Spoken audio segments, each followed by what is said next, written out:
अपनी लाइफ में भगवान से बहुत शिकायत रहती है कि सारी दुनिया की सफरिंग्स तो हमारे हिस्से डाल दी है, बाकी सब कितनी ऐश करते हैं। स्वामी मुक्तानंद जी ने इस बात का बहुत ही प्यारा सा जवाब दिया, आपसे शेयर करती हूँ। एक आदमी था, वो मंदिर में गया और भगवान से खूब लड़ा। बोला, सारी स्ट्रगल, सारी सफरिंग, सारी मेहनत मेरे हिस्से। दूसरों को देखो, कितने बड़े बड़े घर हैं, कितनी बड़ी बड़ी गाड़ियां हैं, कितनी ऐश करते हैं, परिवार हैं, हंसते खेलते हैं, घूमते हैं, पार्टीज करते हैं, और मैं सारा दिन मेहनत करता हूँ, पर मेरी जिंदगी में इतनी स्ट्रगल, इतने कष्ट। बहुत ही नाराज होकर वो वहां से चला गया। रात को भगवान उसके स्वप्न में आए और बोले कि बेटा, एक काम कर, जितनी सफरिंग्स, जितनी स्ट्रगल्स और जितनी प्रॉब्लम्स हैं, अपने बैग में भर और मेरे मंदिर आ जा। उसने बहुत खुश हुआ। सुबह उठकर उसने सारी सफरिंग्स अपनी जितनी, सुबह उठकर वो आदमी बहुत खुश हुआ। उसने सोचा, चलो शुक्र है भगवान ने मेरी सुनी तो सही। उसने अपने बैग्स में सारी अपनी सफरिंग्स, अपनी प्रॉब्लम्स और सब चीजें भर ली और लेकर मंदिर चल पड़ा। रास्ते में उसने देखा उसके आसपास के सब नेबर्स अपने अपने बैग भर के जा रहे थे। उसको लगा, अरे भगवान सिर्फ मेरी नहीं सुन रहा, इनकी भी सुन रहा है। फिर उसने उनके बैग्स देखे, वो उसके बैग से कहीं ज्यादा बड़े थे। वो बहुत हैरान हुआ। उसने सोचा, BMW में इतना बड़ा बैग भर के सफरिंग कर लेके जा रहे, ऐसे कैसे? मैं तो अपनी सफरिंग से परेशान हूँ। इतने बड़े बड़े परिवार, इतना रुपया, पैसा, दौलत, उसके बाद भी इनके बैग्स इतने बड़े बड़े हैं, ऐसा कैसे? अब बस यही सोचता हुआ वो मंदिर की तरफ अपना बैग लेके चल पड़ा।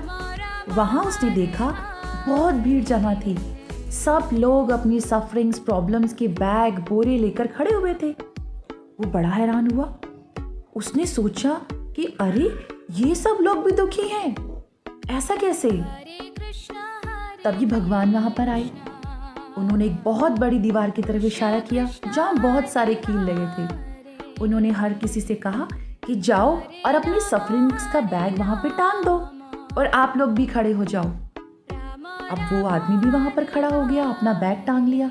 उसने देखा सब लोग अपने अपने बैग टांग रहे थे। उसने देखा कई लोगों के तो 2-2, 3-3 बड़े बड़े बैग और बोरे भरे हुए थे। वो देखकर बहुत हैरान हो रहा था, क्योंकि वो हमेशा यही सोचता था कि बहुत अमीर लोग हैं, बहुत पैसे वाले हैं, बहुत बड़े बड़े पावरफुल लोग हैं, और इनकी जिंदगी में इतनी सफरिंग्स। चुपचाप हैरान होकर अपने बैग को कस के पकड़ के खड़ा हो गया। अब भगवान ने कहा, चलो अब मंदिर का एक पूरा राउंड लगाओ और कोई भी बैग चूज कर लो और वो सफरिंग्स तुम्हारी। Exchange the sufferings. अब सब लोग बड़े हैरान हो गए।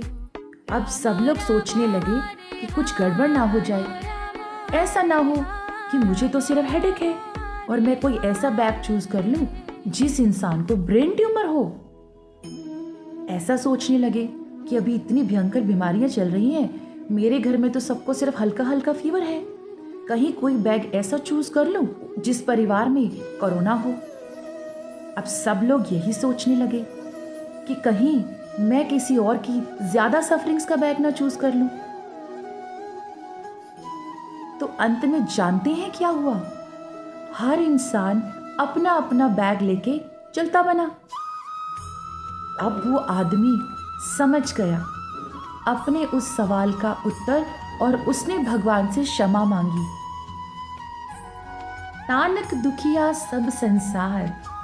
हर इंसान की झोली में अपने अपने कर्म फल आते हैं। जो नियति ने हमारे लिए निर्धारित किया है वो हमें सहर्ष स्वीकार करना चाहिए। हमें अपने कर्मों पर ध्यान देना चाहिए।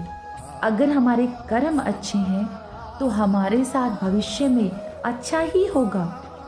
अपने आप पर भरोसा रखिए, अपने कर्मों पर भरोसा रखिए और जो भी कर्म कीजिए अपने ईश्वर के निहित करते जाइए। भगवान आपको हर दुख, हर स्ट्रगल, हर सफरिंग से मुक्ति पाने के लिए शक्ति देगा। परिस्थिति कभी नहीं बदलती, पर हमारी मनोस्थिति तो हम बदल सकते हैं ना। राधे राधे।